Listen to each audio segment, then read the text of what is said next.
चलो आज बहुत खुशी का दिन है और आज ऐसा ऐसा साजिंदा इस मंच पर उपस्थित है, इस मंच पर विराजमान है। बताए कर जरूरत नहीं है, चूंकि रावरिन कर लिए बहुत पुराना चेहरा है और बहुत ही प्रसिद्ध म्यूजिशियन मौजूद है इस मंच पर। तो सबसे पहले प्रोग्राम कर आगाज करे से पहले आज एक मधुर धुन कर साथ ई कार्यक्रम के हम आगाज करे जाते।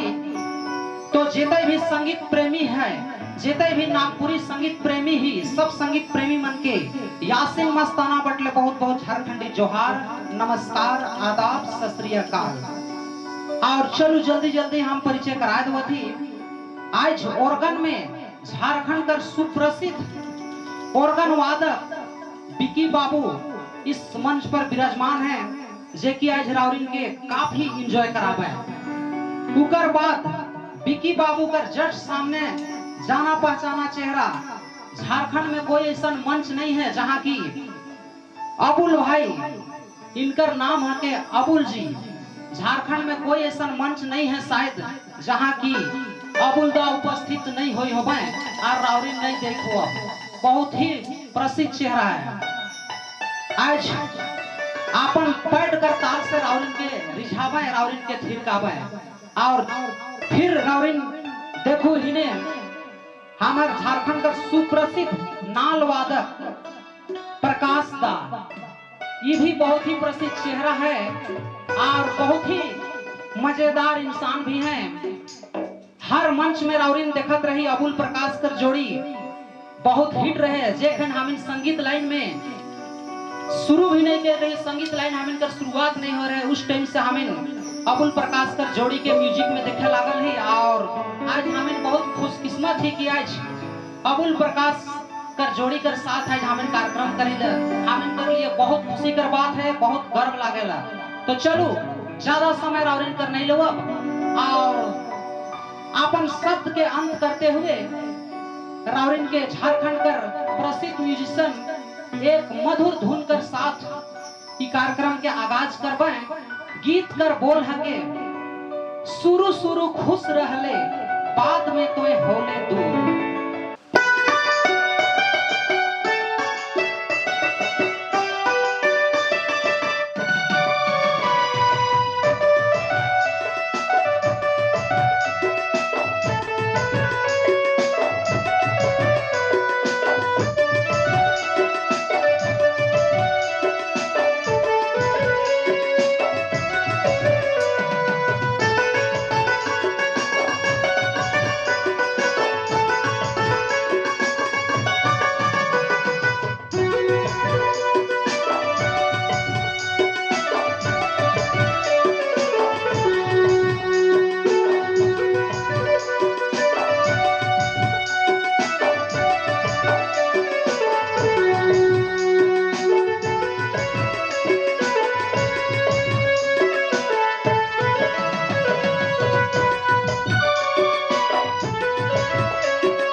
पसंद आए हुई और अगर ये धुन राउरिन के पसंद आए हुई तो कृपया करके कमेंट जरूर करे है और एक दूसरा साथी तक शेयर जरूर करे है।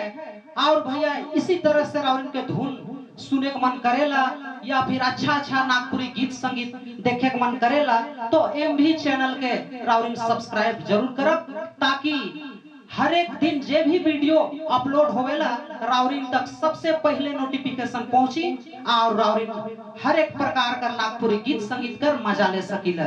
तो चलो बहुत बहुत धन्यवाद।